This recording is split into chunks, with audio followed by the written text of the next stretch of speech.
Hey everyone, ever feel like you're constantly juggling funds in your business? Oh, yeah, definitely. Today we're taking a deep dive into something that might give us some breathing room.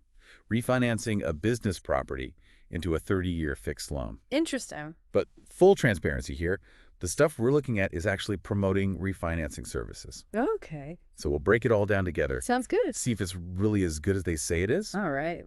What's great is we get to look at how they're trying to sell this, what they're focusing on. Yeah, see what they're highlighting, what they might be trying to downplay. Exactly.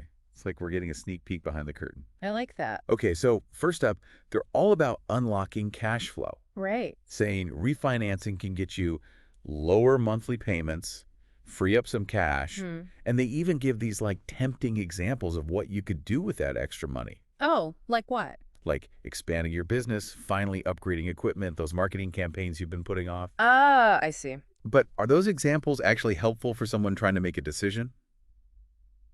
Or is it just marketing fluff? Well, I think the examples are relatable. I mean, who wouldn't want more money for that stuff, right? Sure. But they don't really tell you how to decide what's the smartest move.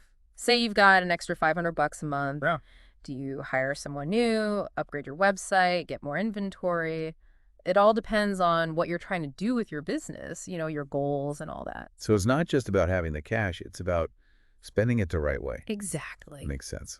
They also talk about using that freed up cash to make more ways to bring in money, Oh, interesting. like opening an online store or making new products, which I get it, sounds exciting, Yeah, but it could also backfire if you jump into something new without a solid plan. definitely. Diversifying is smart, but it's not without risks.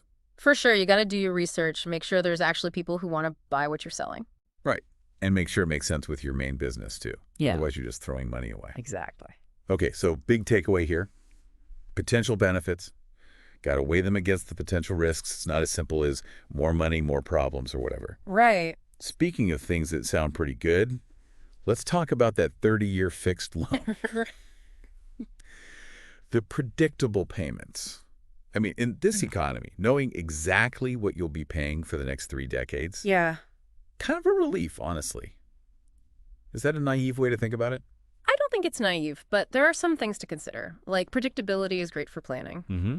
Knowing your mortgage is the same every month for 30 years, Yeah. that's peace of mind.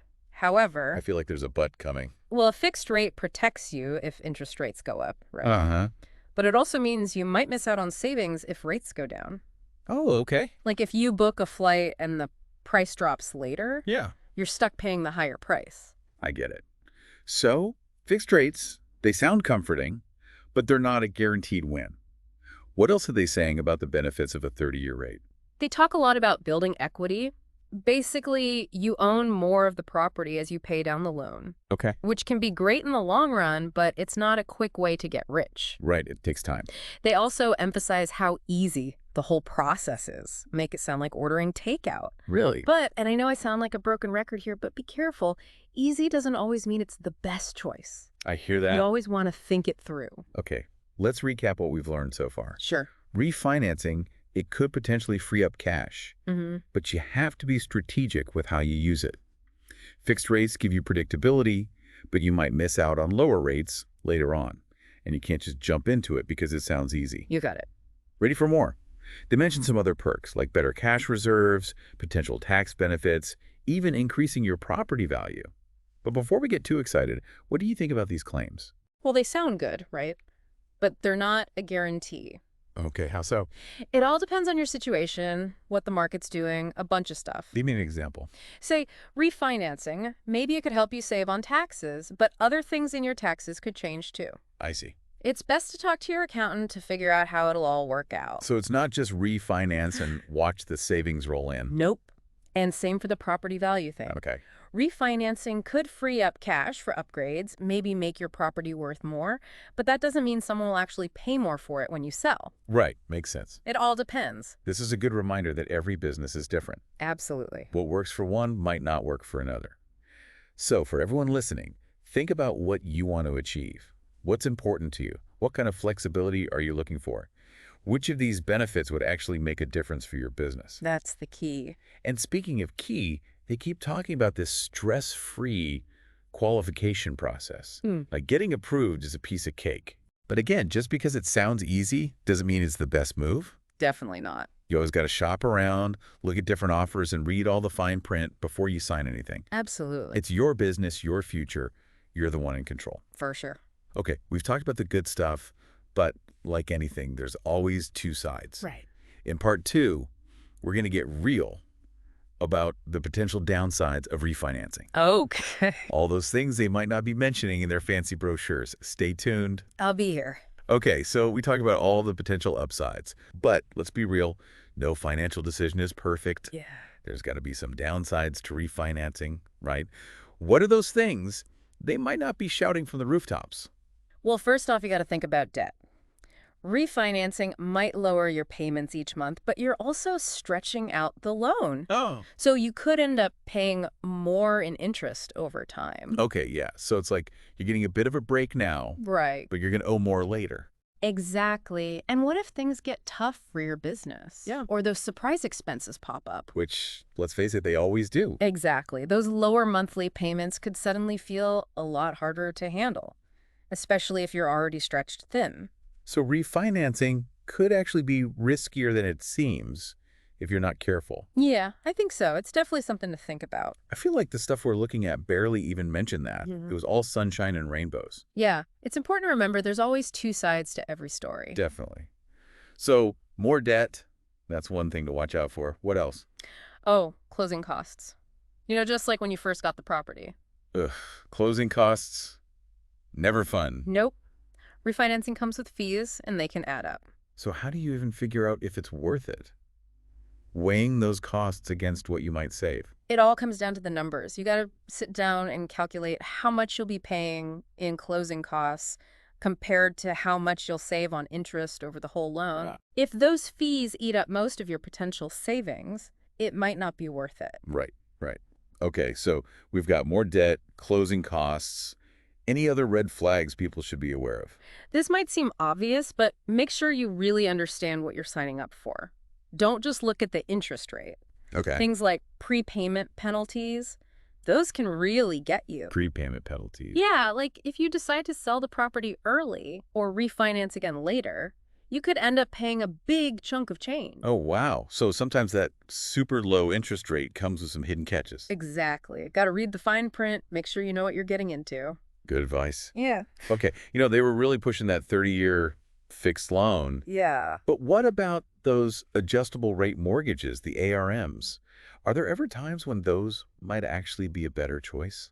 It's interesting they didn't really talk about those much. Right. Like fixed rates were the only option. Yeah, well, with an ARM, your interest rate is fixed for a while, then it can change based on what's happening with interest rates in general. So your payments could go up. Or down. It's kind of a gamble. Yeah, if rates stay low, you could save money. But if they go up, you could end up paying more. It's like a risk versus reward kind of thing. Exactly. It really depends on your situation, how much risk you're comfortable with. Okay, that makes sense. So ARMs, a bit more complex, but could be good for some people. Anything else we should be wary of with refinancing? It's good to remember that everything we're looking at here, it's basically a sales pitch. They're trying to convince you that refinancing is the answer to all your problems. True. But it's not magic, right? It's just one option out of many. So this deep dive, it's not about telling everyone to go refinance their property. No, definitely not. It's about giving people the information so they can make their own decision. Exactly. And for some people, the best decision might be not to refinance at all. That's totally okay. Yeah. The important thing is to be informed. Think critically, know your situation, and don't be afraid to be a little skeptical. I like that. Be skeptical. All right, this has been super helpful. So to recap, we've talked about the good, the bad, and the need to be careful. Now I want to talk about something bigger, something that this whole conversation has made me think about. Financial freedom. What does that even mean for a business owner? Ooh, that's a great question. What does it look like? What does it feel like? It's more than just having money in the bank, right? It's about having control, knowing you can handle whatever comes your way. It's about feeling secure, not constantly stressed about money. Exactly. Being able to sleep at night knowing you're making good decisions. Yes. And having the resources to do what you need to do, whether it's growing your business, taking care of your employees, or just dealing with unexpected stuff. Absolutely. It's about being prepared and being able to make choices that are right for you and your business. So we've talked about the good and the bad, the ups and downs of refinancing. But now I want to talk about something bigger, something more important than interest rates or loan terms. What's that? That feeling of financial freedom. You know what I mean? Oh, yeah, for sure. What does that actually mean for someone running a business? It's different for everyone, right? Sure. But I think a lot of it is about security. Okay. Yeah. Knowing you can handle whatever comes your way. Without totally freaking out. Exactly. It's like being able to sleep at night. Yes. Knowing you've made good financial decisions. And having the resources to actually do stuff, Yeah. whether it's growing your business, taking care of your employees, or just dealing with unexpected stuff that pops up. Exactly. It's about being prepared. Being able to make the choices that are right for you. And for your business. For sure. And don't forget about the personal side of things, too. Oh, right. Financial freedom also means having time for your family. Yeah. Or for hobbies, things you enjoy. Being able to take a vacation and actually relax, not constantly checking your bank account. Exactly. So it's not just about the money. It's about having control over your time and your life. Yeah. And feeling less stressed in general. It's a huge difference. You know, the stuff we were looking at, they talked about freedom, too. They did. Like refinancing was the key to getting there. Right. But I think it's important to remember, refinancing, it's just one tool. It's not the only answer. All you have is a hammer, everything looks like a nail, right? Exactly. Real financial freedom, it comes from a bunch of different things. Planning, managing your debt, investing wisely, and just having the right mindset, you know? Being smart with your money, but also being open to new opportunities. So for everyone listening, if you're thinking about refinancing, don't just focus on the money side of it. Okay. Think about how it fits into your bigger picture of financial freedom. What are your goals? What kind of life do you want to build for yourself? That's a great point. Here's something to think about. What if, instead of seeing refinancing as a way to get more money, you saw it as a way to get more control over your finances? You know, that's interesting. Because at the end of the day, financial freedom isn't about having tons of cash. Right. It's about being able to make choices that are right for you. It's about having the knowledge and the confidence to make smart decisions. Exactly. And that's what I hope you take away from all of this. Me too.